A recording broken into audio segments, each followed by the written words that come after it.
Yeah, hello and welcome here to NAMM 2013. We are here at the Bitwig booth and I'm Dom with Bitwig. And what we are doing is we are presenting the beta of our Bitwig Studio software. And it's really nice to see all the excitement here on the show. And it's really nice to actually show the program running to people because there was a lot of craze and a lot of talking about it would be vaporware and never come out. But yeah, it's really coming together and we're showing it here. And maybe I should talk you through some of the functions we will have in version 1.0. So what you can see at the first glance is a nice dual monitor support. So as we can see it here, we have the arrangement on the right side and the clip editor and the automation editor on the left side. So as soon as I click on a clip, I can see its contents, and it's really handy to have both visible at the same time. Which brings us directly to the two different modes we have for the clip editor. I can click on a clip and see actually the clip contents, or I click on an arrangement track and I can decide if I want to edit all the clips that I have in the arrangement and see the clips in relation, or I just decide to do the more old school only clip view, and this only displays this single one clip. On the right side we see the arrangement and can also see the clip launcher on the left side, because we don't only have the clip launcher as its big version, but you can also display it over here, which makes it really easier to understand when a clip is actually overriding the arrangement or if the arrangement is playing. What you can also see is that we not only have a button to go back to the original arrangement for the whole song, but also back to arrangement buttons for single tracks, which is really handy if you just try around with ideas and try to change the arrangement or what you can do on top of it. What else do we have? We have our own devices that are living down in the device lane. You not only can choose to browse through the browser and select devices to put them in there, but you can also just hit a little plus sign in there and add directly from a context browser what you want to have, which makes it really quick to use. Those are little functions we really think about because we are big fans of workflow.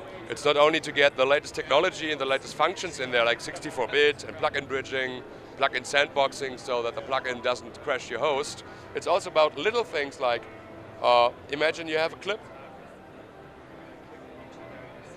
and you don't want to, what you can do is you can extend the clip like you used to, but now imagine you want to loop that clip. Normally you would double click it, you would go to the clip inspector on the left side, you would activate the loop button. It's all not necessary. On the top corner you can extend it. If you grab it by the lower corner, it directly loops. Boom, as easy as that. Saves me a lot of time every day. Same with our little toolbar on top. You can access it using the keys on your keyboard, or if you only use a tool temporarily, you can just hold the key, it switches to that tool, and as soon as I let the key go, it goes back to my main tool again. Also saves a lot of time and mouse miles.